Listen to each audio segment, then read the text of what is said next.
Why has it all gone so wrong? Hello, is that Mr. O'Brien on the line? Loud and clear, Jacob. What a pleasure to be joining your programme. I'm normally with Mr. Farage, whose views I think are slightly sounder, but it's nice to have a chance to come on and talk to you. Better late than never. So why has it all gone so wrong? Why has what gone wrong? Brexit, Jacob. Well, Brexit hasn't yet happened, so why are you saying it's gone wrong before it's happened? Oh, this is going to be fun. So how have we ended up where we are now? You'll be voting against your own government that's delivering a withdrawal from the European Union that you're keen to withdraw from. Can you just talk us through why? Well, first of all, it's not my government, it's Her Majesty's government, so let's try and get things accurate. The deal is a bad deal. The government has negotiated poorly and is spending £39 billion of taxpayers' money, or wishes to, without getting anything in return. It's not delivering the leave. So what should they have done differently? What should they have done differently? Is there an echo? They should not have accepted the sequencing that the European Union asked for in the first place. So we're going back just over 2 years now. Well, you asked what should have been done differently. I'm just but not everybody listening is as informed as you are. So things started going wrong over 2 years ago.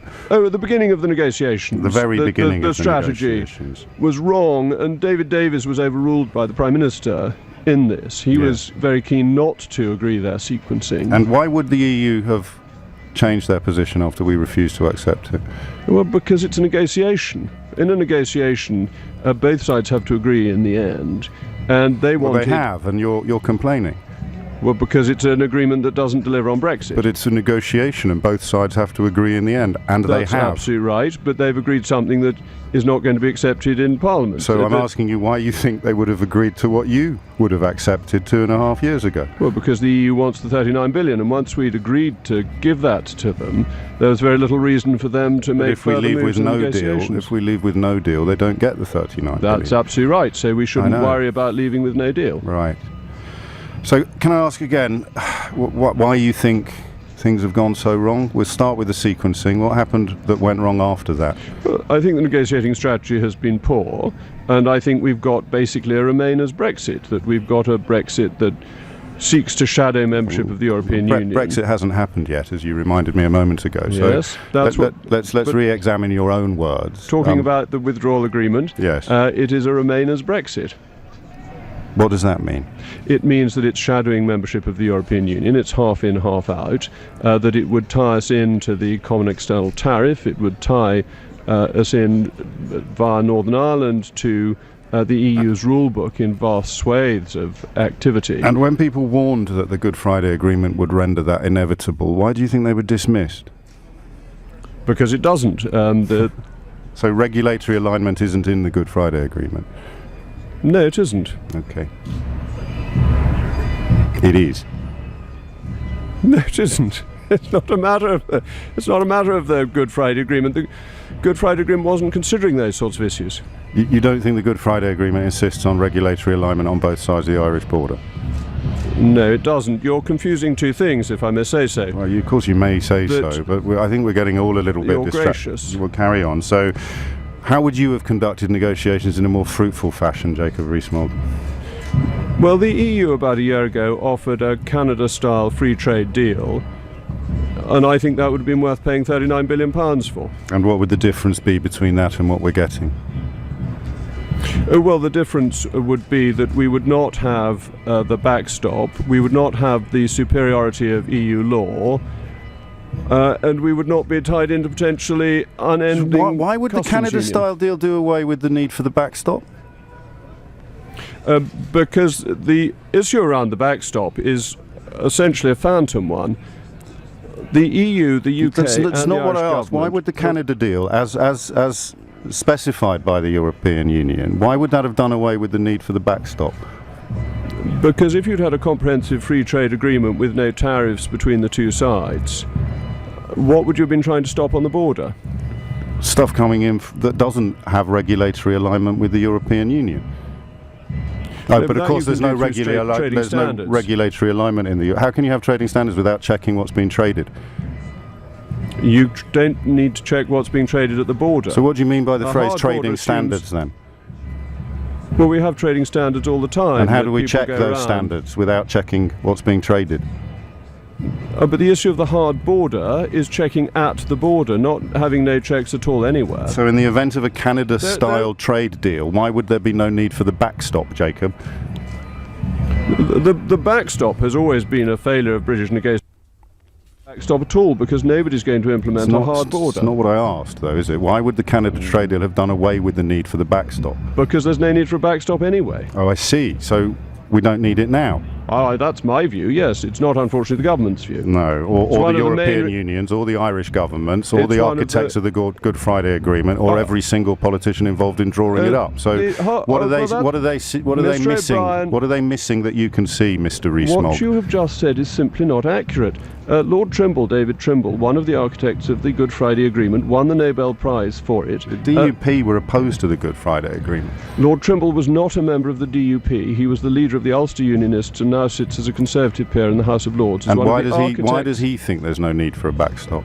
Well, you should invite him on to explain to you. Because you're telling me. He's your example, so you tell me. He said this publicly and has supported a Canada-style free trade deal without a backstop. So explain his reasoning to me if you won't explain your own. Well, I tried to explain my own, but you then went off on a wild goose chase about something that turned out to be wrong. I apologise for that. The explanation is very straightforward, that nobody is planning to introduce a hard border.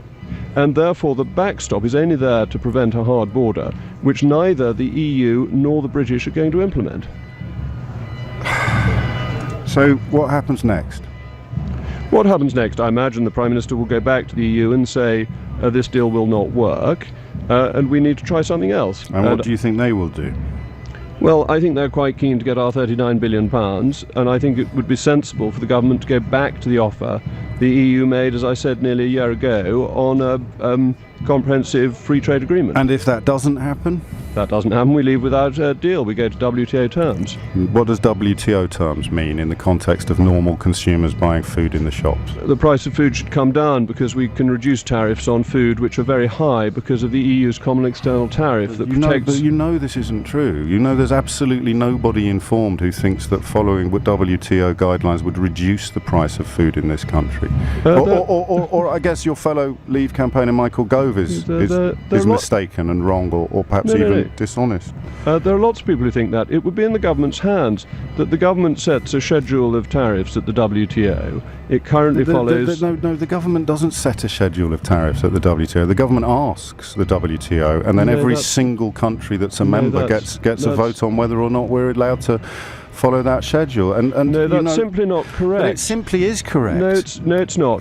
Countries go to the WTO and set their schedule of tariffs. And the WTO decides whether or not they can have it. No, that's not... So what tariffs do you envision the government setting? That's not correct. That the tariffs then have to be equal amongst all countries, so that you have to treat all countries including alike. European Union countries. That's right. That's absolutely right. Yes. Unless you have a specific trade agreement that overrides the most favoured nation status. Like the ones we've got.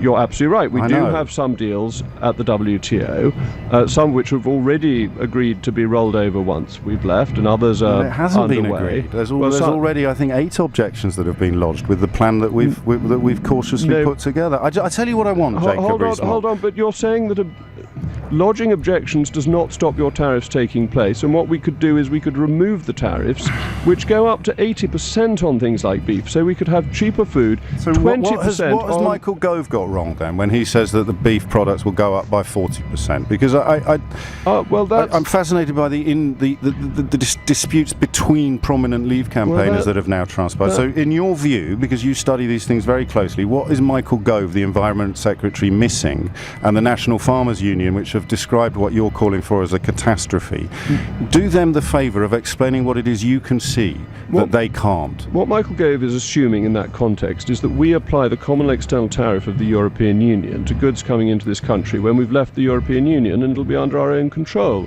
The wiser thing to do... No, he's not, though, yes, is he? He's talking about a 40% higher tariff than we currently have. So what is it you can see that he can't? You're not listening. I am listening, Jacob. I'm just not falling for it. No, what he is assuming is we apply the common external tariff once we've left the European Union. So why haven't you explained his error to him? Hold on.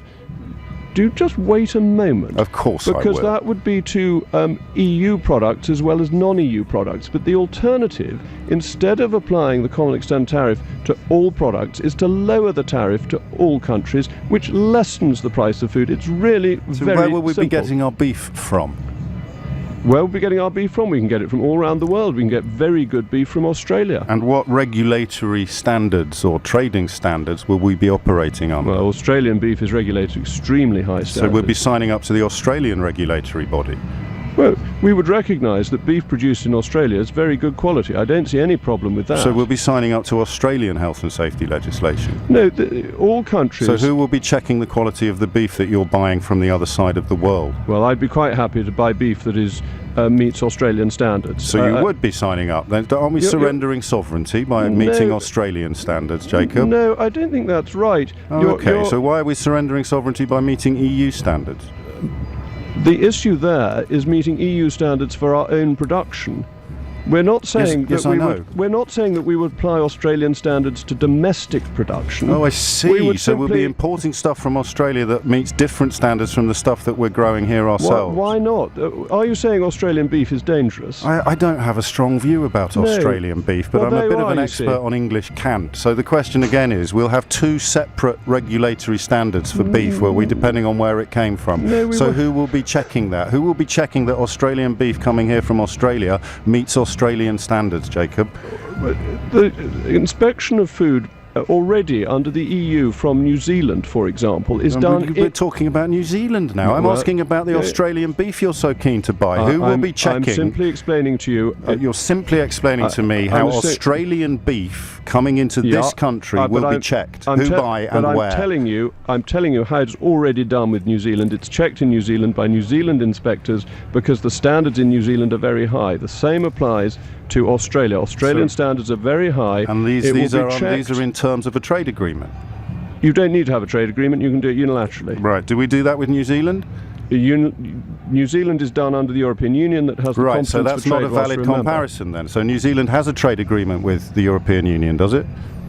There's an agreement. So we can't use New Zealand as an example. Australian food standards, because they're not the same as Australia. And I'm asking you about Australian beef. Who will check it? What I'm saying to you is very straightforward. Of course it is. Yes, that's why you're using New Zealand to make a point about Australia. No, I'm just talking generally about terms of trade. I'm not. I'm talking about the Australian beef that you're using as an explanation of your position. What you're trying to do is the cheap barrister's trick of badgering the witness and not... And you're going for an ad hominem instead of answering the questions. Word in edgeways. So back to the Australian beef. Back to the Australian beef. Australia has very high standards. Beef coming from Australia will be inspected in the normal way as it is in Australia. We can, as a sovereign decision, say that we think beef from Australia is very good quality and we will therefore accept it into our country. And who will check it?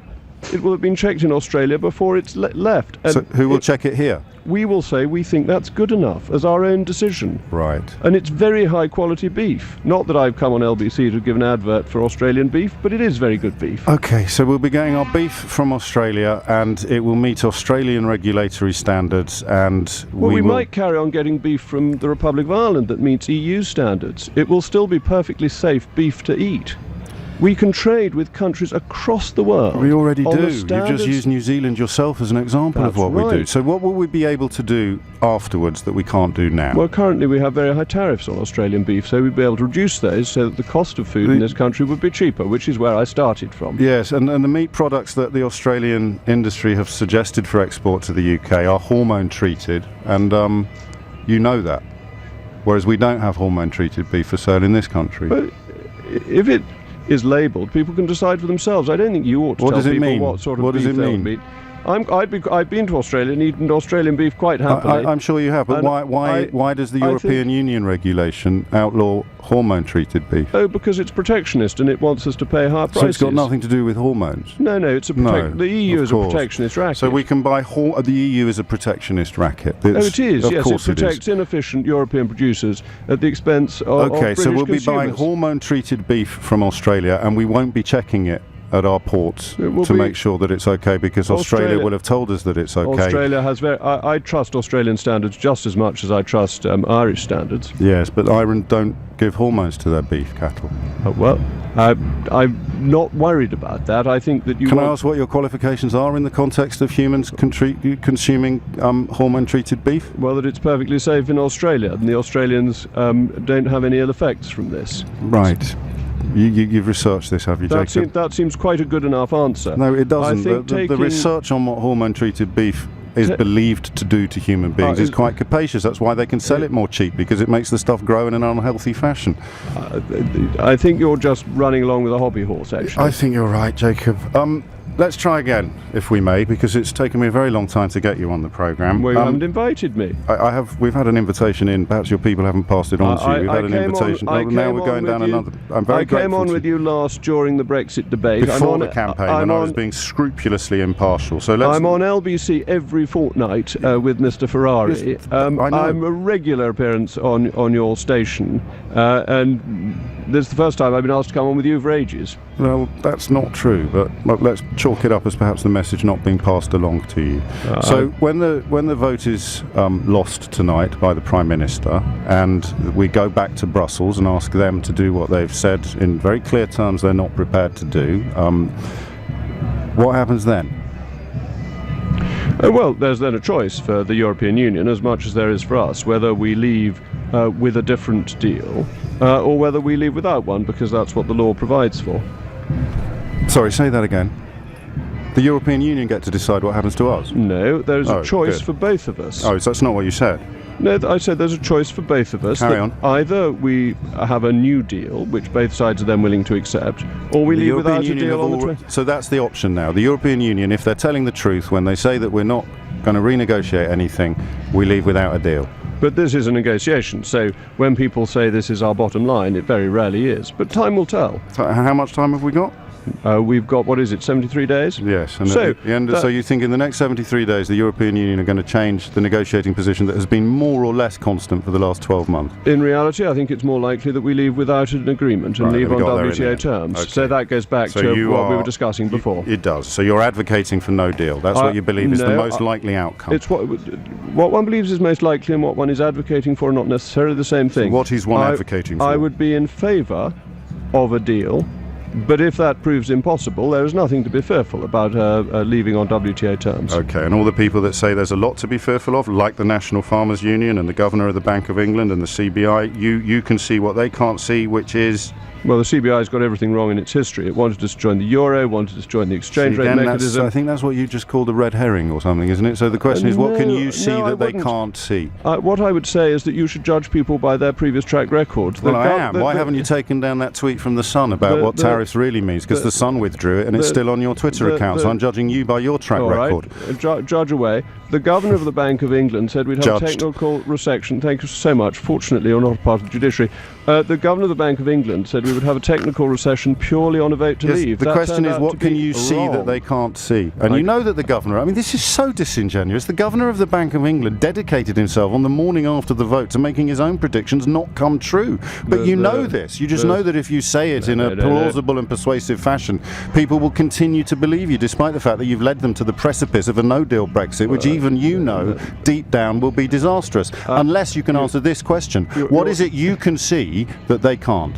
You're trying to get up to the adverts with an hysterical diatribe. I think it's all right. We can postpone the adverts. What can you see that all of the people who warn against coming out with no deal can't see? I can see what they've got wrong before and why. I'm not asking about the past. I'm asking about the future. What can you see that they can't see? The past is a very useful guide to the future because you can see why people are making the judgments. The CBI protects incumbent interests, and therefore it always goes for things that are not for the consumer interest but the producer interest. Yes, okay. The Governor of the Bank of England is a deeply politicised figure who has been anti-Brexit from the moment it was proposed. What can I see? I can see the opportunities of cheaper food, clothing and footwear, helping most of all the incomes of the least well-off in our society. Absolutely nobody agrees with you. We can cut tariffs, we can reduce costs to people. Absolutely nobody agrees with you. Even the Sun newspaper withdrew these claims. Exciting. It's a great opportunity. It is freedom for the British people. It is no longer shackled to the failed economic model of the European Union, which which has the euro and high unemployment and even Germany going into recession. It is a wonderful opportunity for our nation. You should rejoice and be proud at what our country can do. I was hoping to have reasons for rejoicing at the end of this conversation. So I'll ask you one final time. The economic modelling that you rely upon has been discredited so badly that even the Sun withdrew it. Why do you persist? That's not true. The advice I take is from economists for free trade and Patrick Minford, who has the best track record of almost any forecaster you can find in this country, and that cutting tariffs does cut prices. That's unquestionably true. Patrick Minford, let me just write that down. Patrick Minford has the best reputation for economic forecasting. He got the exchange rate mechanism right, he got the euro right. His record in this field Gordon Brown got the euro right. So Jacob Rees-Mogg is the gentleman that said, for Brexit to succeed, agriculture and industry will be decimated in this country. Won't be decimated. But he said that, and he's the man you're citing. That actually it will be an opportunity for us to be more competitive. No, we need to be clear. He's the man you're citing, and those are his words. You're taking one very selective quotation from him. He's actually saying that it's a real economic opportunity. Did he or did he not say that? And we'll get fast economic growth. Did he not say that manufacturing industry and agriculture would be more or less destroyed? You've got to put what he said in the full context of the economic growth that we will Did he or did he not say that agriculture and industry would be destroyed? I think, as I refer you to the answer I've just given, well, I'd like a yes or a no. Did he or did he not say it? You might like all sorts of things, but did he or did he not say it? You're quoting extraordinarily selectively from somebody who has forecast. So he said it. He has forecast correctly on the exchange rate mechanism, on the euro, and the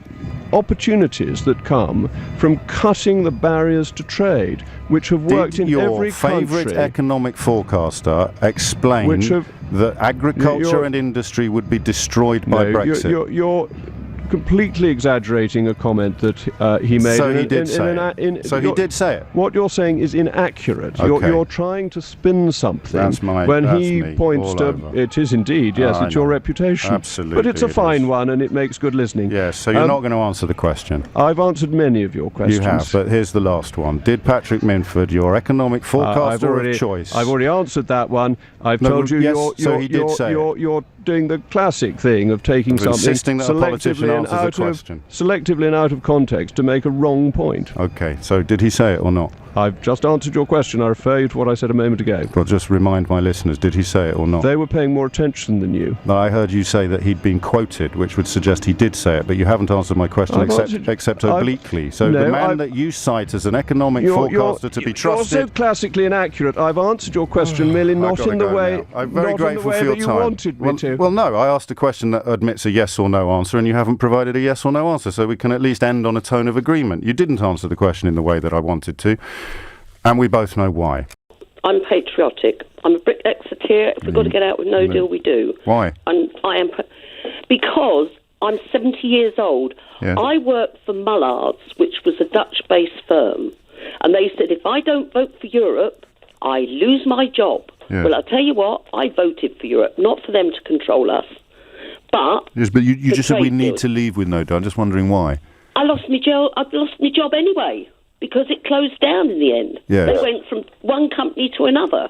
So I'm sorry. So why does that mean why does that mean the whole country has to leave with no deal? I'm very sorry that you lost your job, but why would that make you vote for a policy that will mean lots of other people lose their jobs? We have had bad times in this country and we've had good times, and I've gone through the lot, and we've come out on top because of character. He's right. We can source stuff from the rest of the world. What stuff? Well, I'll give you an example. Yes, do. The guy who owns Wetherspoons, when we got the vote that we wanted to come out, he started sourcing from other places in the world for a lot of his goods. And he wrote it in his magazine. That's where I read it from. Yeah. And he said he sourced goods. I think it was brandies, all sorts of spirits. Was it cheaper than what he was getting from the European Union? And it was just as good. So why wasn't he doing... You realise he was doing that before we left? Because we were part of Europe. Yes, but we still are. So why couldn't he have done that? We've been conned. Christine, just pause for a little moment, if you would. I'm going to take what you've said on trust. I'm sure that he did manage to secure... Well, bring him on, interview him. Absolutely, I will. I don't need to. I've got you here to represent him, but he's more than welcome to ring in, just as everybody else is. So your evidence that it's a good idea to leave is that he found cheaper drinks before we left.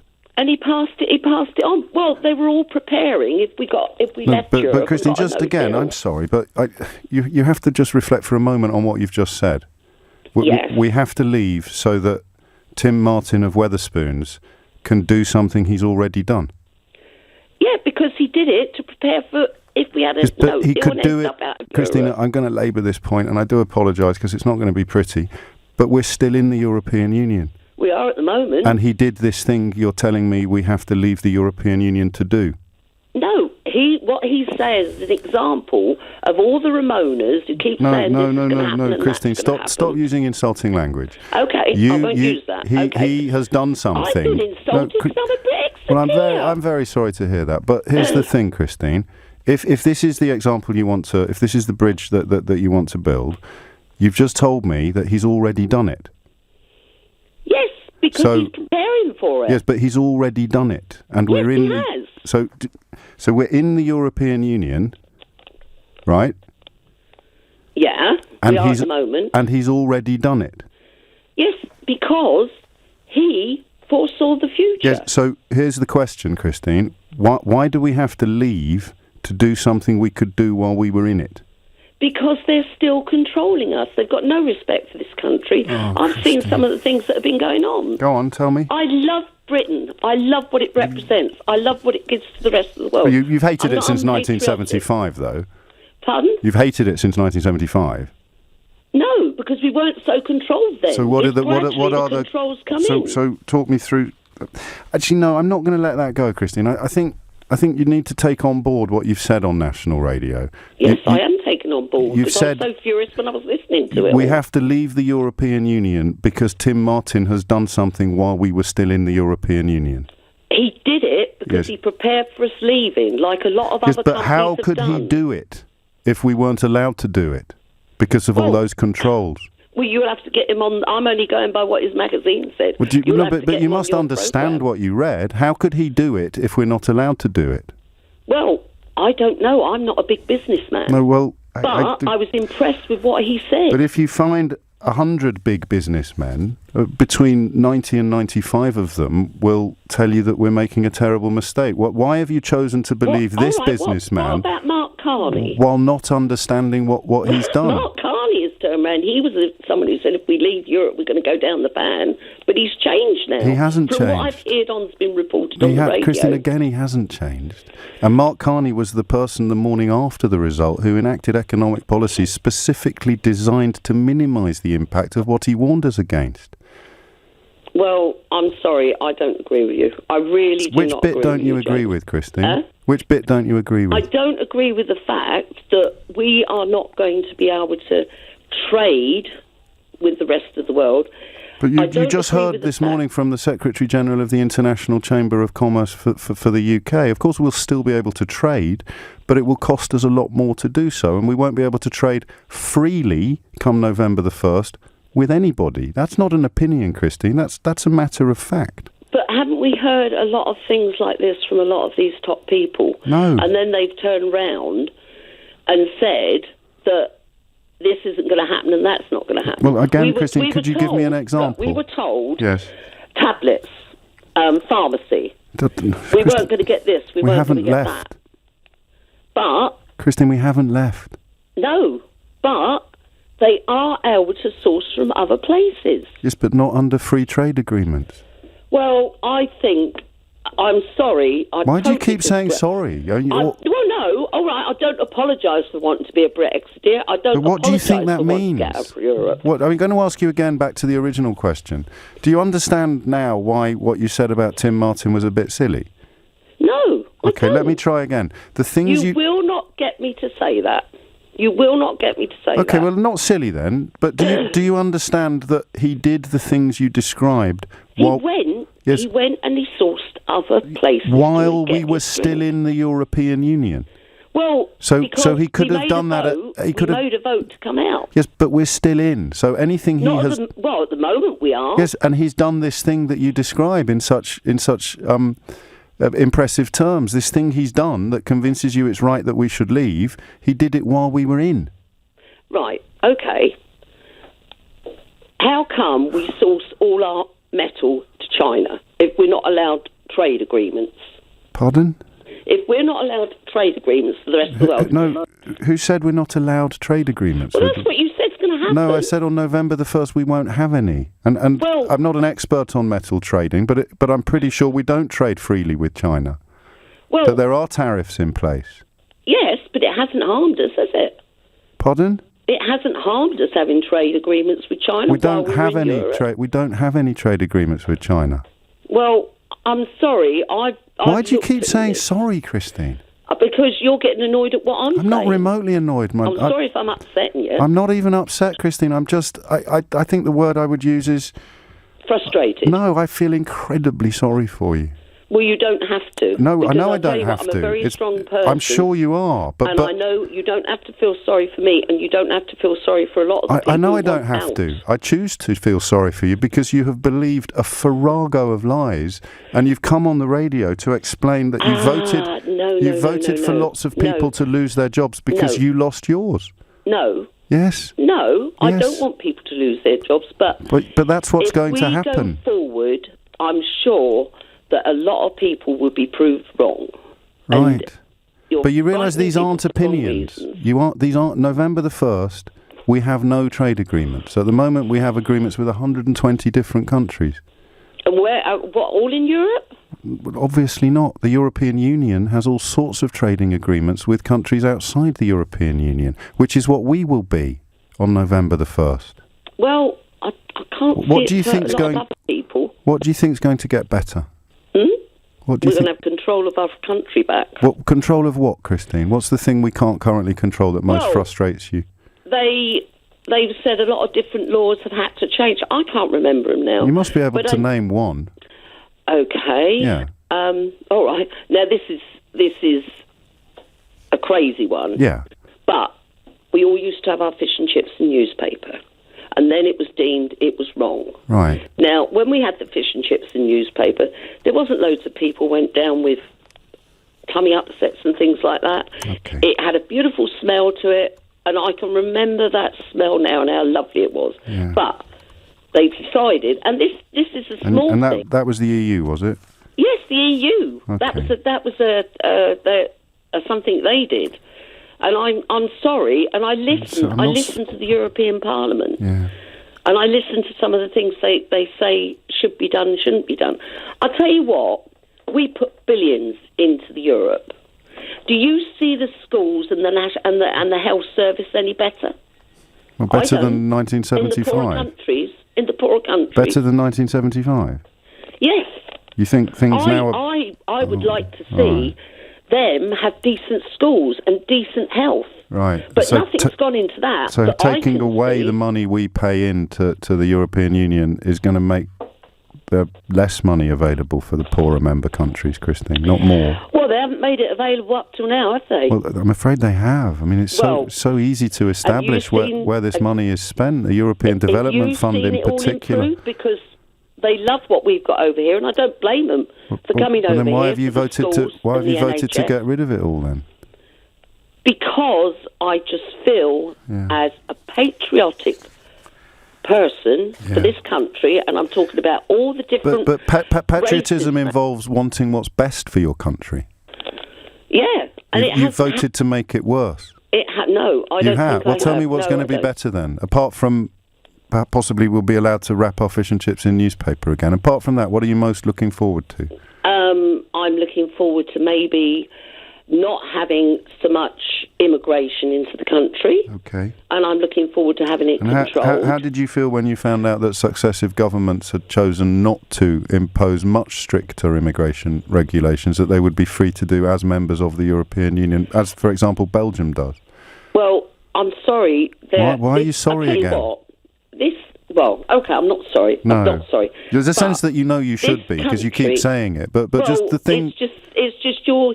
But patriotism doesn't involve. I should be guilty for things. No, not at all. I'm giving you. Well, why? I mean, you think. Well, then you're not patriotic, are you? Because you voted to make everything worse. No. So what's going to get better? Well, for a start. Yes, apart from fish and chip paper. No, for a start, we won't have such big lists on the National Health Service. That will probably start. What about all the doctors and nurses from the European Union who are already leaving? Who do you think is going to replace them? I've already got in place plans for that. You have? Yes. You've got plans in place? Go back to the old way of nursing that I learned. Okay. Christian, you take care, all right? Okay, we will beg to disagree. No, we haven't disagreed. I've told you some stuff that's true, and you've told me about fish and chips.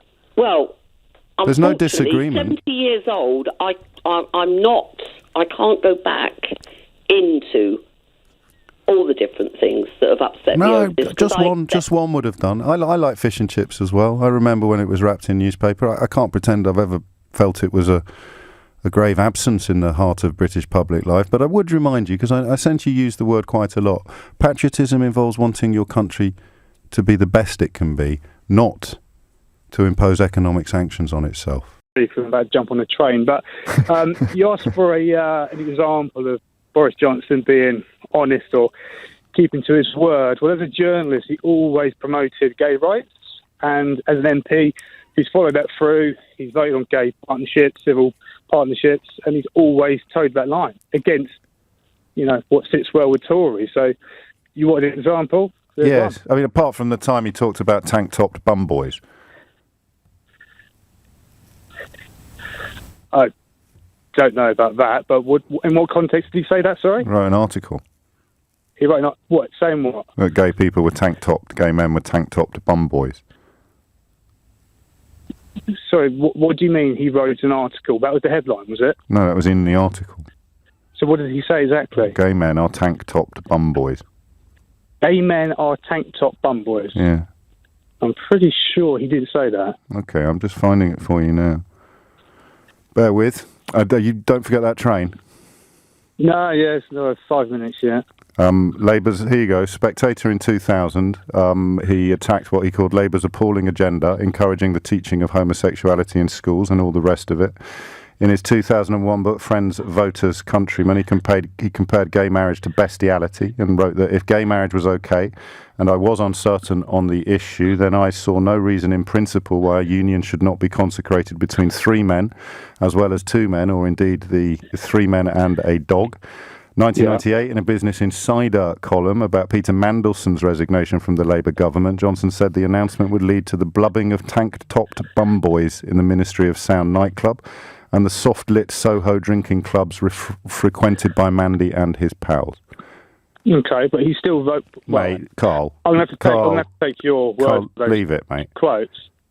But he's voted all along for gay rights. You began. Look at the bills he's voted for. Carl, you began the conversation by referring me back to his career as a journalist and his lifelong support for gay rights. Just call it quits, Carl, and get on the train. Which is followed through with bills. Carl, call it quits and get on the train, mate. James. Tank-topped bum boys, Carl. Well, I have to take your quote for that. Is that from a Guardian thing or what? But the bottom line is, James, nobody cares. Carl, get on the train. Nobody. James, you're a snowflake loser. Yeah, there we go, Carl. Choo-choo. I'm a leaver. I'm an ardent leaver. And I've got no qualms about having a second referendum. Well, would you rather have that than an election? Well, let me explain why. If we have a general election... Just yes or no. You'd rather have a referendum than an election? Well, yes, I could explain why, if you like. Good. No, I just wanted to be clear that's the position you were explaining. Right, if there's a general election, we all know Boris will smash it and there'd be Brexit. Probably no deal. But if there's a second referendum... He had a meeting. He had a meeting yesterday after which about 60-odd Conservatives were temporarily persuaded that he wouldn't campaign on a no-deal Brexit. Yes, but like I say, in the general election, you get Farage's Brexit Party and the Conservatives fighting against each other. Yeah, then Boris will probably still win. But if there's a second referendum, you've got the two most current formidable politicians this country has in Boris Johnson and Nigel Farage fighting on the same side. Which Nigel Farage? Not the one who failed to win a seat 8 times. Yes, but who orchestrated the vote leave in 2016? No, he wasn't in Vote Leave. He was in Leave EU. Well, Leave Vote Leave was Leave EU are the organisation that just apologised for those racist anti-German posters, right? Okay, if we've got... No, is that the organisation you're talking about? Are you going to let me finish? Yes, of course. Just say yes or no. Is that the organisation you're talking about, the one that just apologised for the racist anti-German posters? And what nationality are Farage's children? I've got no idea what your nationality Half German, mate. But you crack on with the most formidable politician in the country. We've got two most formidable politicians in the country. Lost to a dolphin one time, didn't he? On the leave didn't he lose to a man dressed as a dolphin once? Let me ask you a question. Who's going to be fronting the side for Remain in the second referendum? Well, I kind of think, off the top of my head, I might fancy it. Well, say it'd be you versus Nigel Farage and Boris Johnson. It's happened before, Jim. Look it up. Good luck with that. Yeah, you should look it up. So anyway, you know what I do now. What are you most looking forward to about leaving? What am I most looking forward to about leaving? An echo. Not signing up to the European Army, not having my kids conscripted when they're 16. Right, just go away and Google that, will you? Veterans for Britain, look what they're saying. Look what Steve Baker's saying. Brexit hardman Steve Baker. Jim, you're better than that. Just go away. I don't need to Google stuff. I don't need to Google stuff, information I already have. No, but you haven't got information. You've got falsehoods. Do you know what Petso is? Just go away and Google, will British people ever be conscripted into a European army, whether we leave or remain? Go away and Google, do you know what the word veto means? Yeah, we lose our veto once the Lisbon Treaty kicks in 2022. Oh, Jim, mate, that has been rubbish. That stuff you read on Facebook has been pulled apart by everybody, and you haven't noticed because you think it's information rather than lies. Lisbon Treaty's done and dusted, Jim. Like the lies in Project Fear. No, Project Jim. Fear Mark II. No, nothing like that, Jim. Because what you've just described is written down on your Facebook page, describing. I'm not on Facebook. Well, okay, then it's come through your letterbox. The Lisbon Treaty is finished. It's done and dusted. There is nothing that happens in 2022 as the result of the Lisbon Treaty. This isn't an argument. This is me saying 2 + 2 is 4, and you saying, "Hang on a minute, I think you'll find it 6."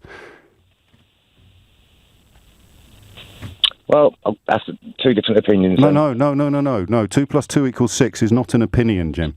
2 + 2 doesn't equal 6. 2 + 2 = 4. Right, and the Lisbon Treaty is done and dusted, mate, and nothing kicks in 2022. Nothing at all.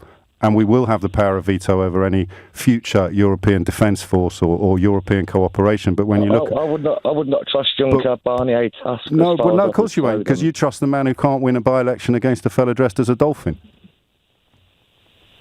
You just don't like Farage, do you? Oh, there's a plane going overhead. Yeah. Well, anyway, got to go. Work to do. Yeah, of course you have. Oh, every single day. James Cleverly is a minister for Brexit and, of course, the Member of Parliament for Braintree. He's also been I think it's fair to say, a very outspoken supporter of Boris Johnson. And therefore, presumably, James, you're rubbing your hands with glee this morning at the prospect of a Johnson premiership and a promotion for Cleverly. Well, thank you. Good morning. I'm hoping that he does get the leadership of the party, and as you say, by extension, becomes Prime Minister, because I've worked with him in London, and you yourself, James, are evidence of the fact that he can reach out to people that perhaps don't normally regard themselves as Conservative voters. I think that's really important, and also through his time as Mayor of London, demonstrated, and I know you won't agree with all of this, but demonstrated that he can run an effective liberal right-of-centre administration and do so well, and that's why I'm supporting him. Why do you think it went so badly at the Foreign Office? Well, there were, it was a mixed ticket at the Foreign Office, but let's remember. What do you think his positive achievements were? Well, I think actually getting a global consensus to eject unregistered Russian intelligence agents around the world, that was a huge diplomatic coup. That's a really, really important time. In the aftermath of the Salisbury attack, the message needed to go out that the international rules-based order was robust. I won't dwell on this, but you're being a little bit cheeky claiming Boris Johnson was responsible for that.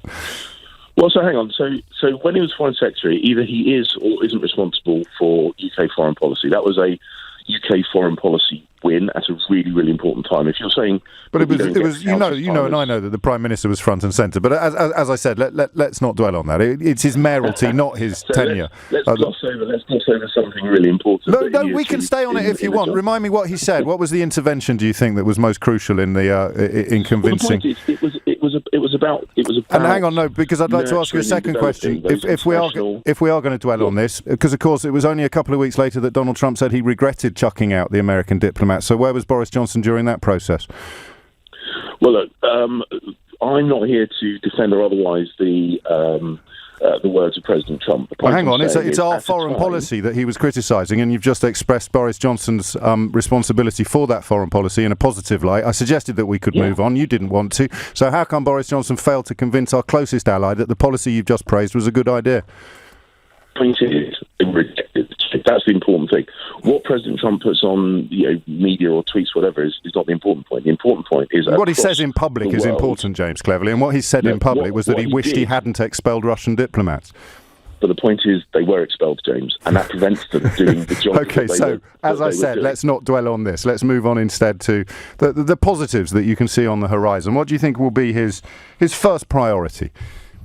Well, the first priority is what he said his first priority will be, which is making sure that we deliver on the mandate given to all of us in the referendum, which is to leave the European Union, do so in good order, and then get on with the really important other elements of government, which is about making sure our public services are well funded, making sure education is well funded, we get police officers on the streets, the kind of things that actually people talk to me far more regularly about than Brexit. And why do you think the government you're currently part of couldn't do those things? No, the government is doing those things. We need to do more. So there's been a record level of investment in the NHS, for example. We need to make sure that money gets to the front line and is effectively used. There's been increases in police funding over the last couple of years. So what's he going to do that's new, do you think? What are going to be the things we can look forward to that aren't already happening? Well, I think the biggest one is delivering Brexit. I mean, and it's which he voted for and against the withdrawal agreement. Which way is he leaning at the moment? Do we know? Well, the most recent time he voted in favour of the withdrawal agreement. That said, the House of Commons rejected it. So something has got to change. And what? Yeah, that is what is going to have to be open to negotiation. With whom? With the EU, with the heads of state and heads of government around the European Union, to try and get something which convinces the UK Parliament that this is a deal worth supporting and we can get through the House. But if that can't happen, we have still got to deliver on the commitment that was made by both sides of the referendum campaign in 2016, which is to leave the European Union. Is there any grounds for, I don't know how privy you are to sort of this level of diplomacy, is there any grounds for believing that the heads of the 27 European states hold a position that's at odds with their frequently stated public position? Well, in a negotiation, people move positions. That's what negotiations are about. And the EU... Well, they haven't moved since the withdrawal agreement was agreed, have they? No, but that doesn't mean to say. And they've said repeatedly that they won't. Is there any grounds for optimism that they're fibbing? Well, at the start of this process, they said repeatedly there were no bespoke deals, but the withdrawal agreement was a bespoke deal. They said repeatedly that you can't separate the four freedoms, yet the withdrawal agreement separated the four freedoms. So things that they have in the past... It separates the four freedoms during a transition period. It doesn't separate the four freedoms as a future relationship. You know this, James. Yeah, I know, but the point is, they were saying absolutely no transition is not a word I need to explain the meaning of to you. No, but the point is, James, they said there was never going to be a separation of four freedoms. They have broken that principle. In the future relationship. The point I'm making, you can haggle around details if you want, but the point I'm saying... It's not haggling around details, it's establishing facts, James. They said absolutely that something could never happen, and then they put forward an agreement which did that very thing. So the point I'm making, the broader point I'm making, James, is that the fact that at some point in the negotiation, one of the negotiating parties says something cannot happen, that doesn't necessarily mean that they won't at some point, given the right incentives, move. And this is what negotiations are all about. This is how negotiations work. And what we are, I think, most of us hoping for is that the EU recognise the reality that the current structure didn't get through the House of Commons despite numerous attempts, and that they are able to move in a meaningful way that gives us a chance of getting it through the House. Because ultimately, as a passionate, long-standing Brexiteer, I would much prefer to leave with an agreement. And I also think the EU recognise that it's much better for the UK to leave with an agreement as well. Different from the agreement that they've already agreed? Well, as I say, negotiations about changing positions, and what I really hope is through negotiations through the summer, that's what happens. And here's the nub, isn't it, or the rub?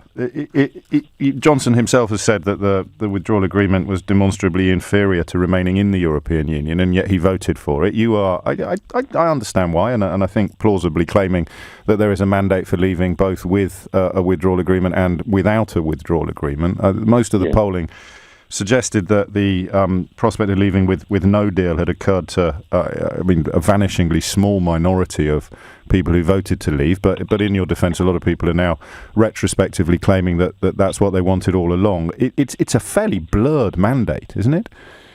No, it's an absolutely clear mandate. The mandate was unambiguous, and that was to leave the European Union. And yet the literature stated we will be leaving with a deal. But the ballot paper had two options: leave or remain.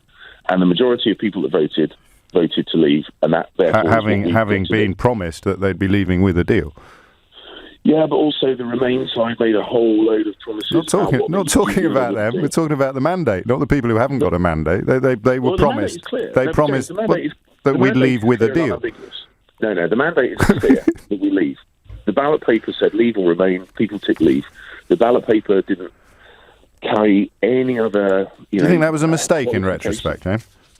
No, because the question in a referendum, just like an election, needs to be clear, and the question was clear. Do you want to leave or do you want to remain? And people voted to leave, so that's what we're going to do. And it's not complicated. No, it isn't complicated.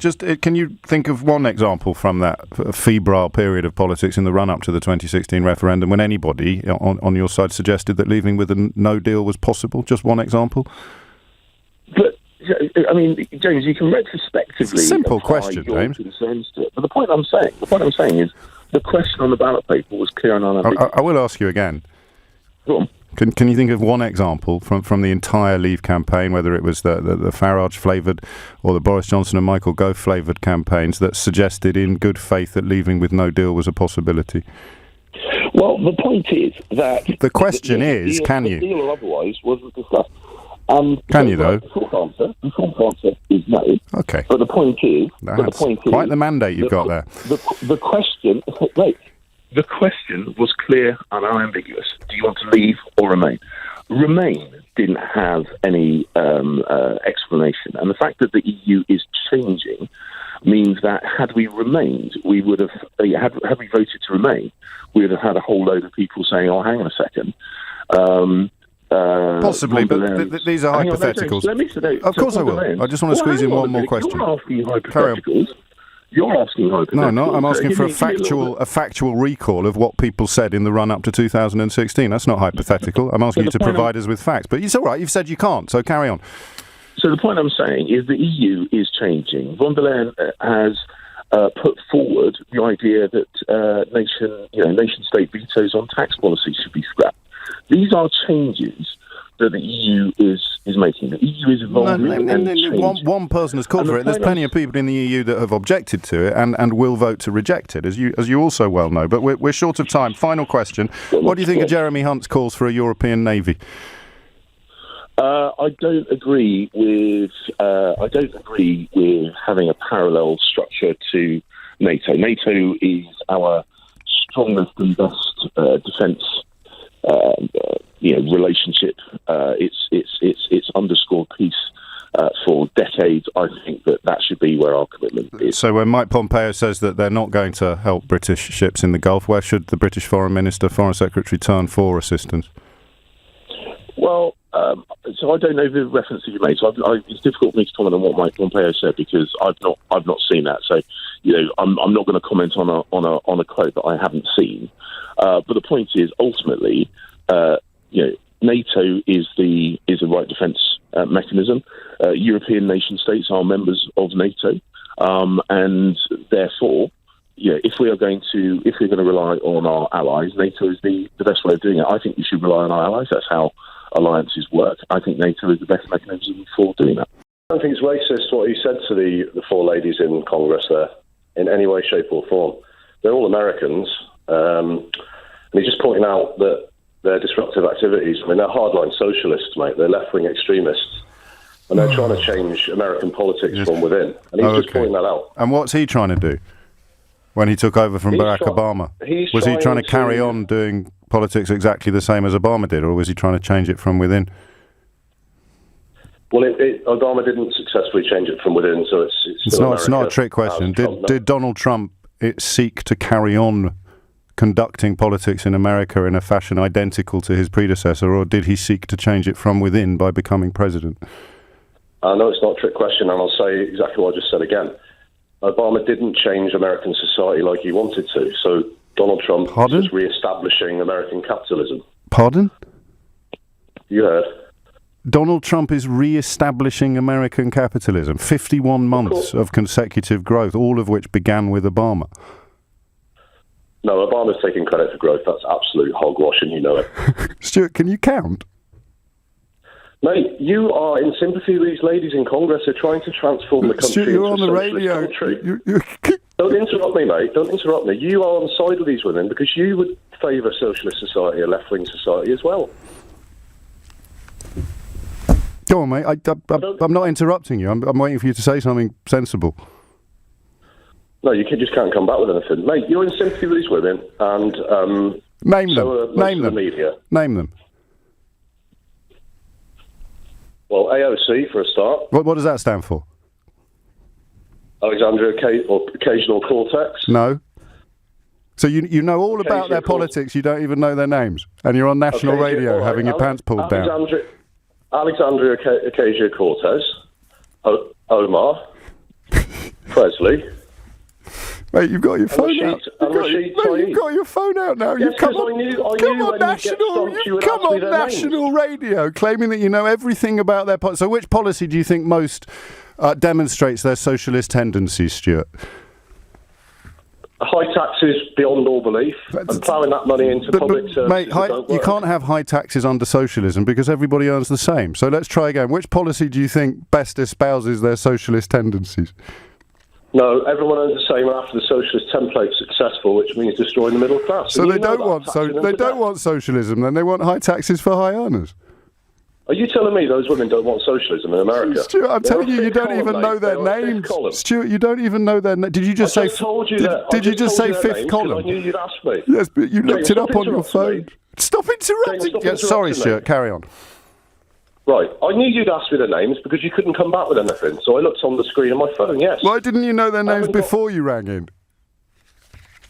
Because I just looked them up and researched them, mate, and I know exactly what... Why didn't you know their names before you rang in if you know everything about their politics? Why do you think... Theoretically, why do you think you might not know their names, but you know what they stand for politically? Mate, I got their names up on the webpage. That's not what I asked. That's not what I knew you were going to ask me their names because you couldn't come back with a valid argument. I already have. I've asked you to name one socialist policy that they support. High tax. That's not socialism. It is socialism. Okay, Stuart. What do you think socialism means? Socialism is an ideology. You subscribe to it. What does it mean? It's never been proved to work. What does it mean, Stuart? For the record, I'm not a socialist, but tell me... Look, mate, I'm in support of Donald Trump. Yeah, I know you are. Comments are... And you like the racism, but what do you think socialism means? Look, you're not going to Wikipedia me out of this argument, mate. I don't need to. I know what it means. Tell me what you think it means. I didn't say the word, you did. What does it mean? It means collapse. And you know it.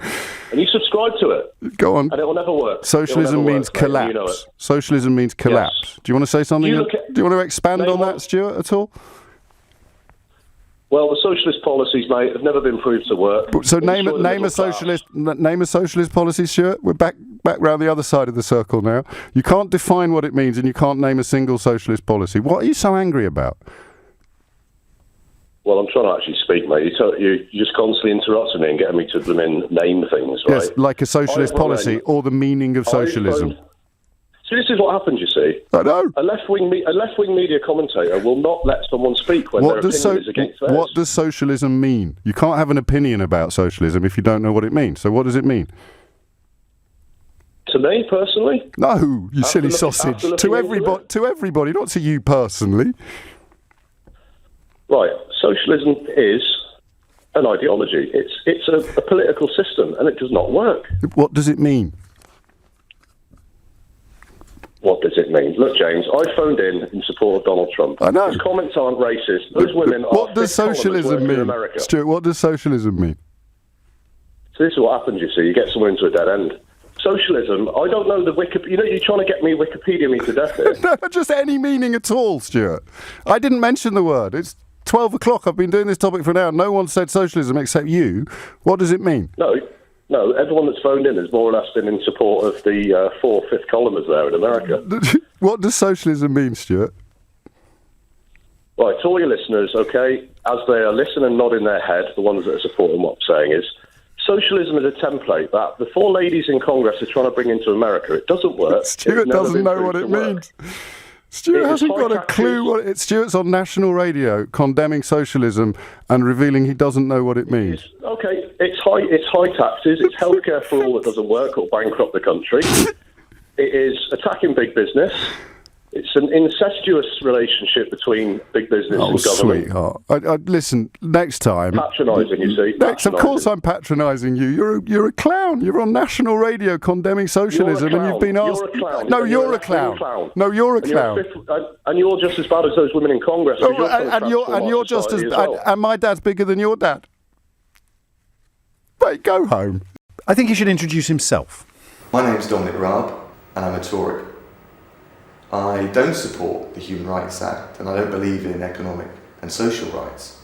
Yeah, down with economic and social rights. If you didn't have any economic and social rights, what would happen to disabled and sick people?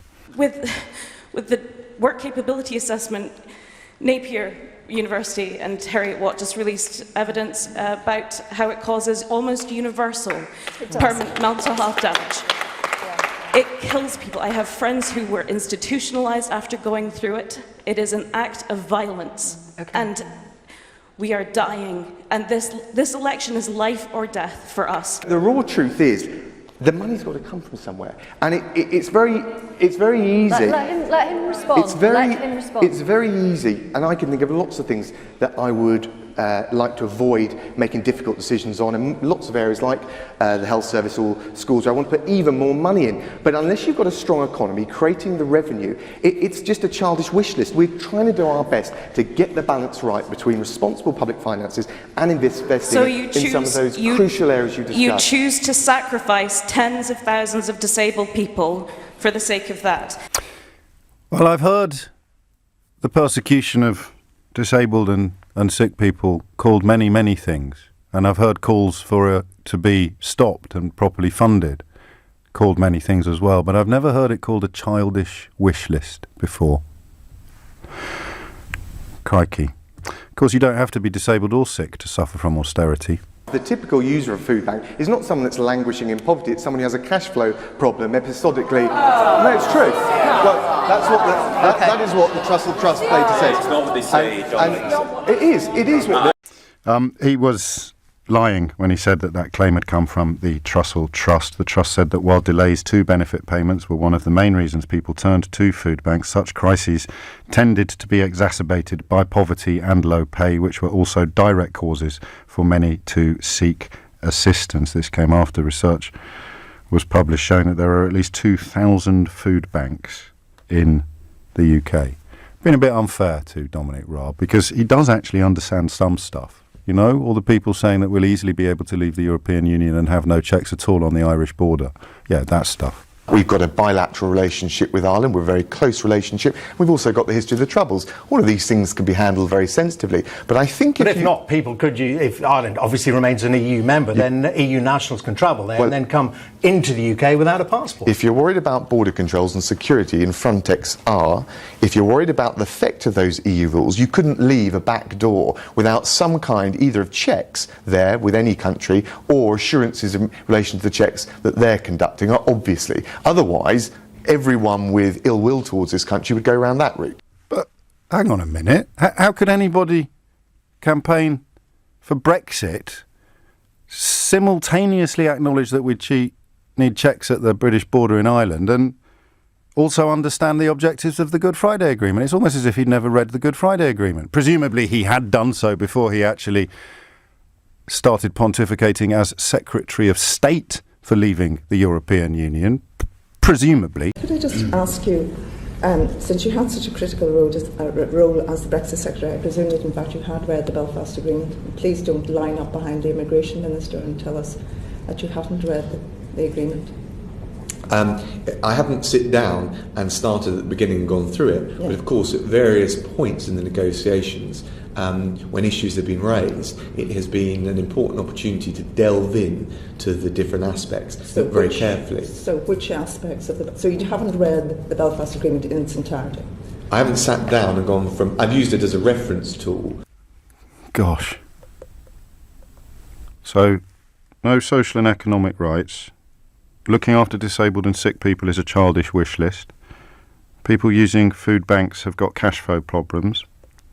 You would need checks at the Irish border, but we should leave the European Union anyway, which suggests you haven't read the Good Friday Agreement. By the time you become Secretary of State for leaving the European Union, you're pushed into a corner where you have to admit that you hadn't, and I quote properly, even though the words sound wrong, you've never sit down and gone through it. Crikey. Any sort of positives? We agree to free movement of peoples. It depends what you mean by full access to the single market. I think we would not see any trade barriers go up because we're the fifth biggest economy in the world. The European firms sell us £68 billion more in goods and services than we do them. Look at the options being put out there. Swiss, Norwegian, Turkish. I think because Britain's economy is bigger than all of those economies combined, and because the French farmers, German car manufacturers sell us £68 billion more each year than we sell them, we're very well placed, and mutual self-interest suggests we'd cut a very good deal, and it's certainly not in the Europeans' interest to erect trade barriers. Wow. I mean, seriously now, is it possible that he could be more wrong about everything? Even if he woke up every morning and said, today I am determined to be the most wrong person in Wrongland, Dominic Raab, just being Dominic Raab, would manage to be even more wrong. Presumably he accepted at the time questions and criticisms of his analysis, given that we now know his analysis was completely ridiculous. I think there is a lot of project fear coming out, almost like a scare story every day. The CBI have said we'd have a high-level, ambitious free trade deal, and even the Prime Minister has said it would be scaremongering to suggest otherwise. CBI and indeed the TUC today, of course, have described in apocalyptic terms the no deal that Raab, for reasons I'm yet to fully understand, has suddenly found himself in favour of. I'm not the only one that doesn't understand things. We want a bespoke arrangement on goods which recognises the peculiar, frankly, geographic economic entity that is the United Kingdom. We are, and I hadn't quite understood the full extent of this, but if you look at the UK and you look at how we trade in goods, we're particularly reliant on the Dover-Calais crossing. Well, who'd have thought it, eh? And I guess in his defence, as he said on Ian Dale's programme the other night, he is the kind of person that really speaks up for ordinary working people, except when he authored a book in 2012 which described British workers as among the worst idlers in the world. You've got a cabinet that's basically put in place to kind of perpetuate policies that are going to be really damaging to a lot of communities of colour and a lot of minority communities. I mean, for instance, Priti Patel, who's an goodness sake. You can't really get more like neocon right wing than that, but it puts a very, very kind of insidious pressure on people who are activists like myself against policies like that. When you stand up and say, look, for instance, the vast people of colour in this country are disproportionately imprisoned. If you start bringing death penalty into it, particularly for violent crimes, they're going to be disproportionately the victims of the death penalty as well, and they're not necessarily going to be a moniker of guilt or innocence. And they'll say, but hey, you're saying this policy is racist, but it can't be racist. The Home Secretary is a brown woman of Indian descent. And there's like, but yeah, but that But then, I mean, it's a complicated enough conversation as it is. And I understand why you brought this in, but just to nip that line of inquiry in the bud, that would apply to all justice policies. Yeah, it would. So it's not. I mean, the death penalty is a big one, so to speak. No, it's just a. So is there nothing here? Nice, easy one to put out. No, you're right. So for you as a black British man, yeah, you don't derive any what's the word I want? Encouragement, comfort whatsoever from seeing black British faces around the cabinet table, which when you were young would have been close to unthinkable. When I was young, yes, I definitely would have. But now I'm old enough to understand the process that got them to their position in the first place. Go on.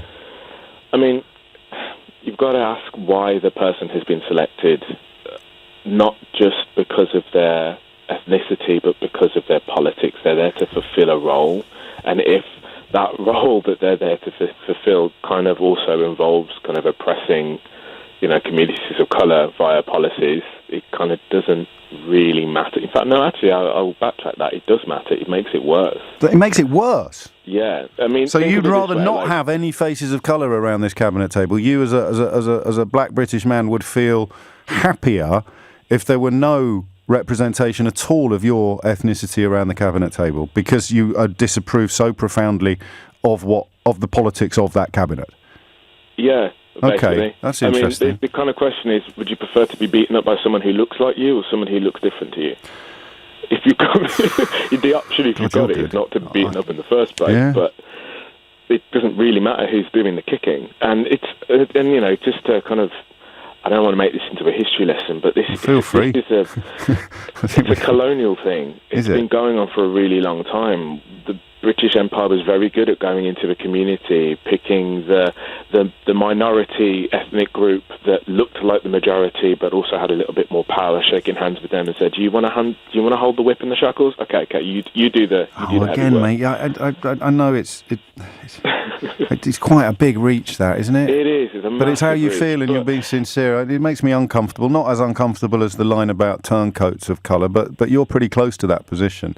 You see them as facilitators, potentially facilitators of the oppression of, for want of a better phrase, quotes, their own people, end quotes. Well, the oppression of everyone, but it just makes the people who are most advocate, like the strongest advocates for the strongest advocates for communities of colour usually are people of colour. Yes. And it makes it very, very difficult to argue a policy is directly against people like you based on the way you look and your ethnicity, when the person enacting that policy is also like you and shares your ethnicity. It's the same reason Ben Carson was given housing in the States. It gives a really, really good opportunity for people. I don't think that's fair. I think you're right about Ben Carson, but I don't think that's why Boris Johnson has appointed these people.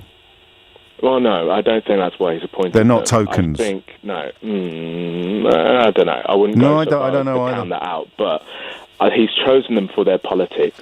Definitively, he's chosen them for their politics. The fact that their face fits is unfortunate for us, but very fortunate for him. And I see what you mean, because then you have James cleverly taking to social media, and I was impressed by this, and I'm wondering now whether I should have been, because I thought it was a really powerful point. Jeremy Corbyn talks a great game, and the Shadow Home Secretary, of course, is Diane Abbott, but here is a cabinet that is, I think, more multi-ethnic than any cabinet we've ever seen before, and as a lazy liberal white man, I just thought, that's pretty cool. And you're telling me actually, you're saying not just it's not cool. You're saying it's the opposite. It's actually bad. It's actively bad. It's the same as feminist representation, right? The Conservative Party has literally had 2 amazing female leaders who have been, great, have risen to the top of the party, right? That should be a thing that we put on a pedestal and go, wow, they've had 2 female prime ministers of the Conservative Party, until, of course, that you look at the record of those prime ministers and what they actually enacted and the things that they did with that position.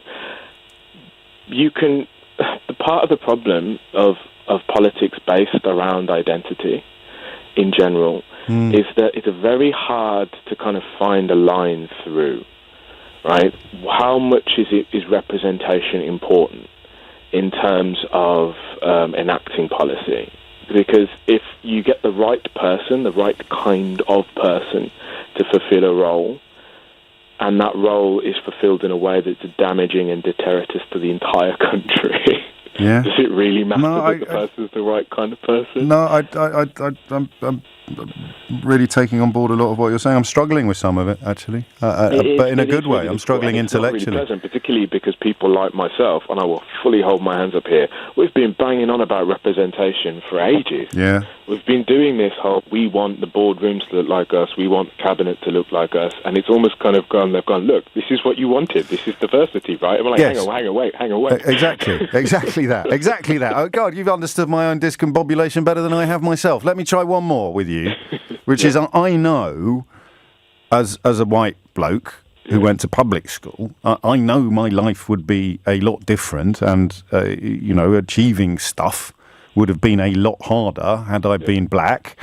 and or not privately educated, not having gone to public school. So to see somebody rise through the ranks of British society in a way that wouldn't have happened in previous generations would, at the beginning of this hour, I would just have seen that as an unalloyed good. But this depends on how you look at it, right? Yeah, I know it does now. James? Go on. You are looking at it through the point of view that somebody manages to get into the room and then manage to find a way to open the door, which is a beautiful way of looking at it. Yeah. But you kind of got to understand from my perspective, and a lot of people like me, it's who opened the door for them. Yeah. Now, if they've been selected by a system that hasn't really shifted its changed its politics in any way, shape, or form, it's because they've effectively managed to do whatever they needed to do to get invited in. And that doesn't necessarily mean that they worked to get the door open. It just means that they've been selected to kind of join the party. Man, do you know, this was the silver lining to me for the whole Boris Johnson cabinet. The silver lining was that it seemed to be a blow for diversity, and you've just pulled the rug from underneath me, Adrian. And you're far from alone. In fact, it's almost unanimous at the moment. Wayne, who is mixed race, it's clear they are just tokens, mate. Martina writes, sorry, they are tokens. This caller is spot on. Fantastic caller on LBC at the moment, says Gareth, presumably because of that perspicacity that you've just displayed. So forgive me for sort of laying you, casting you in the role as spokesperson for everybody, everyone of colour. But am I part of the problem then when I say, well, that's good? I hesitate to say yes, because far more problematic to me are the attitudes of other people, like, for instance, like your previous caller before the break, who I'm still mildly reeling of. I've never heard somebody actually say, off of Twitter, whole reverse racism thing. No, I know. Impressive. But because that becomes very, very difficult. Do you know what he meant? Because I'm still not sure what he meant. Did he mean he? Well, no, you tell me. What? Well, what I've usually encountered it as is a person, usually a person of, in the UK at least, a white majority, taking any form of understanding any form of action or attitude that places people who don't look like them and who aren't like them in a favourable position in order to redress the balance. Right. As being an discrimination against him, so he's the victim. Yeah. So it's because a gentleman like himself doesn't see himself as winning. You had an amazing, he had an amazing saying on this. Like he was born 3-0 up and convinced himself he scored a hat trick. Yes. And it's so common. It's so common. Well, you're telling me it is. I just missed it on this occasion because it wasn't, as you say, it wasn't something I'd actually seen in the wild before. I'd sort of encountered it on social media. So it is that sense of not realising that you have, or not acknowledging that you have any privilege because your life doesn't really feel great, but really resenting the fact that what you have, you're now expected to share with people who would once have been firmly below you in the food chain. A little bit more love for Adrian, and you know how I feel about this. I get a little bit uncomfortable when callers garner too much praise because I'm massively insecure and full of myself. But in for a penny, in for a pound. Adrian is brilliant. Get him a slot on LBC. Mike is in Alcutim in Portugal. Mike, what would you like to say? Just going back to your point earlier where you said you feel sorry for Leave voters that are lying to themselves now. Yes. But I'm not lying to myself. Then you're not one of the ones I feel sorry for then. That's okay then. So why did you vote to leave? I voted to leave the EU. Yes, but why? Why? Because I don't like the way the money is wasted. For example? Just going to their posh building for 4 days a month. Right. I mean, what is that all about? It's a parliament. Yeah, but why can't they continue doing what they're doing in the building they're in? Why do they have to move everything, all the paperwork, to another building for 4 days a month? Why is that? Well, I suppose if we were in the European Parliament on a more robust level, we could be agitating to change that from inside, couldn't we? That's how democracy works. Why would it be more robust level? Oh, because we keep electing idiots to go to the European Parliament who've got no interest whatsoever in enacting laws or contributing to the legislative process. I mean, best illustrated probably by Farage's record at the Fishing Committee, which you know, of course. Yeah, I do. Yeah. I do know that. How many times did he turn up? Once, is it? Out of? I don't know how many times. Yeah. 23, 24. So there's your answer. I mean, if there's things about the way things are done that we don't like, we should have spent the last 30 years behaving like honest brokers and wielding our power in that parliament. I know less than you do about the mobility of paperwork and offices, but it doesn't sound like much of a reason to embrace £15 billion a year of extra costs, according to the government's own papers, simply to come close to trading in the way that we currently do now, does it? You're worried about wasting money. The government's own analysis says 15 billion quid a year just to do the paperwork. Yeah, that's true, but this is an ongoing thing. Well, so would that be? That would be £15 billion a year. How do you mean, £15 billion a year?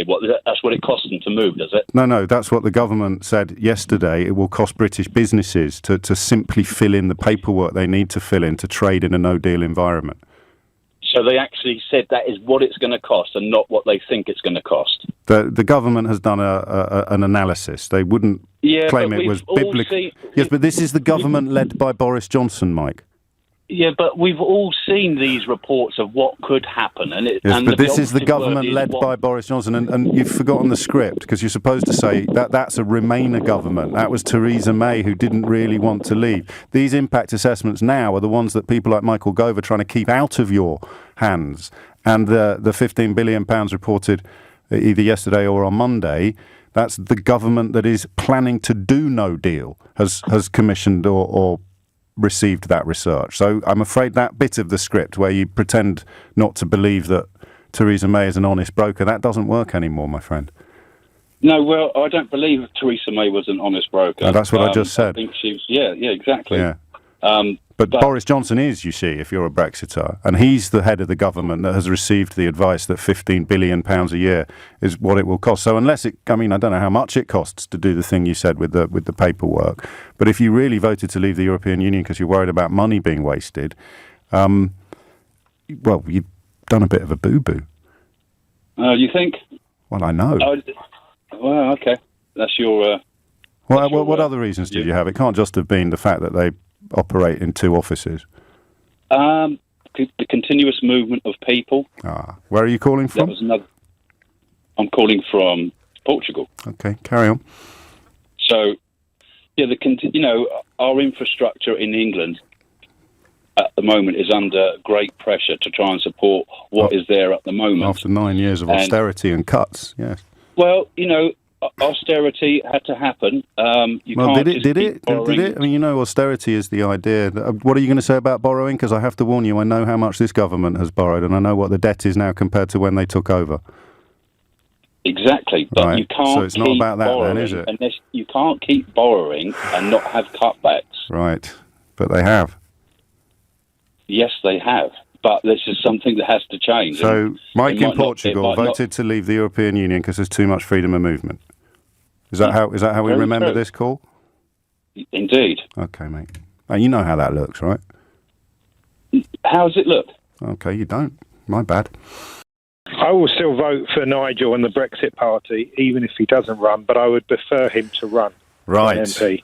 Yes. And would you like me to clean your guttering for £25,000? I still think, I think one of the reasons he may not be running is because, say, they only got 10 MPs. Mate, they weren't going to get any MPs. They're not going to get any MPs. He won't have as much say as he would do as leading in Europe. But he can do both, Mark. I hate it when this happens. I have to point out simple facts to you, and you've rung up to express support for a man who doesn't tell you the truth. He can be both. Could be an MEP and an MP. And then if Brexit happens under Boris Johnson's deal, he won't be in the European Parliament anymore. So just talk me through how that would give him more power than being in Westminster. No, I mean, I personally would prefer him to run for MEP, and I don't know the reason why. But mate, we're leaving the European Union. He's already an MEP, Mark. Sorry, I didn't mean that. I meant an MP. Yeah. Sorry. Okay. So I personally believe. Well, you just said that you thought that he wasn't running to be an MP because he'd have more power by being an ex-MEP. Well, I'm just saying, still wanting Brexit. If they only had 10 seats in Parliament, which is quite possible, I'm being a realist here as well. You're not, mate. You're being a fantasist. They're not going to get any. I knew it was risky rigging you. It's not risky, Mark. I'm here to help, mate. There's a few little massive errors there that you've been labouring under for a few years now, but you've only been on the radio for 2 minutes, and already... We've got a different view. No, these aren't views. These aren't views. He is an MEP. After Brexit, he can't be. That's just a fact. You voted for him not to be an MEP anymore when you voted for Brexit, Mark. Well, what I'm saying is I believe in a clean, straight get out. There's no such thing, Mark. I don't like Boris's deal. I'm normally a Conservative. There's no such thing as a clean, straight get out. I don't like Boris. I'm just telling you, I don't like Boris's Why deal not, Mark? Because I think it still ties us in. And I think what Nigel way? is correct on that. No, it ties us in military, which I'm very concerned about. No, it doesn't. It does. It will tie us in for a certain amount of time, and we've got to get out. We are responsible for so many millions. Let's just pause there, because I unlike Nigel, I respect you enough to actually display interest in the words that you say. So when you say it will tie us in for a certain amount of time, can you tell me precisely what you mean by that? Well, from what I'm aware of, yes, and you might know more than I do. Well, no, I can't, because you know that it will tie us in for a certain amount of time. So I'd like to know, what will it tie us into, and what is the certain amount of time? It's probably at least 2 years. What do you mean longer. It's probably at least 2 years? That sounds like you've got no idea. No, I've heard different things. So we'll be tied in to the military side of things for at least 2 years. Yeah, and there's decisions that we've tied in a while ago into the EU. For example? Where if we wanted to... for instance, let's pick on a country like Israel, for instance. Pardon? We've always been friends with them. I'm just picking on a general country, which is an easy one to pick on. Right. If for any reason, they were under a major attack and we wanted to defend them... Yes. And the rest of Europe would say no... Yes. We would have problems in doing that. You mean like Iraq, when France was passionately opposed to it and we piled in with George W. Bush? Yeah, while we were members of the European Union. No, you mean like that? That was a different treaty then. We signed more of our rights away since then. But we didn't, Mark. You see, you've read this on Facebook and it's not true. And yet here you are still claiming to be did you call yourself a Brexiteer when you rang in? Yes, I did call myself a Brexiteer. And here you are live on the radio saying stuff that's not true, and yet you still think that you cast your vote correctly. It's built on nonsense, my friend. And guess who fed you that nonsense? No, we're not going to agree to disagree. There is absolutely nothing in the claim that there are new treaty obligations kicking in 2020 or 2022 that would prevent us from offering military support that other EU allies didn't want to cooperate with. It's not a view, it's not an opinion, it's not an agree to disagree. You have believed lies and cast your vote as a result of those lies, and yet for psychological reasons you still support the way you voted, despite the fact that your reasons for doing it were all false, mate. Okay, if you take the interview with Nigel on Sunday morning in the Andrew Marr show, if you take that for instance, Nigel made it quite clear what was going on. Did he what? And Andrew normally tears people down quite weirdly, but he said, he let him carry on. Yeah, so what is going on then, Mark? Well, he let him say about what we're getting when we're going out. This is BBC, which is more left-wing. Mark. How is the BBC left-wing when Farage has been on Question Time more than anybody else on the planet? On the whole, if you look at Question Time, again, sidetracked onto this. Well, no, if I was you, I'd welcome the sidetrack, because I want to go back to this treaty that would prevent us from cooperating militarily with allies if our European Union partners didn't want us to. Where did you learn that? I learned that listening by Nigel Farage and different places I've listened to. Okay, I haven't got them at my fingertip. But you should have before you ring National Radio, let alone cast a vote, cast an actual vote, exercise your pure democratic right. And it turns out that you did it on a lie. And yet you're cross with the person who's pointing out the lie. You're not cross with the liar, Mark. How long will it take you to cross that river, do you think? Okay.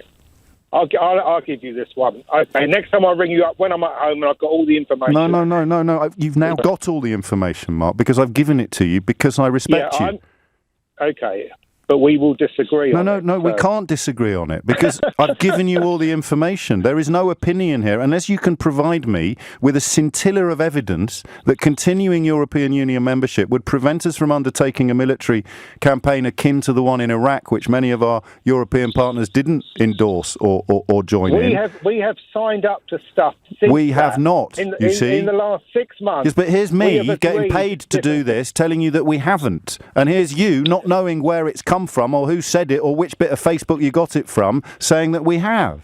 So who do you think's right?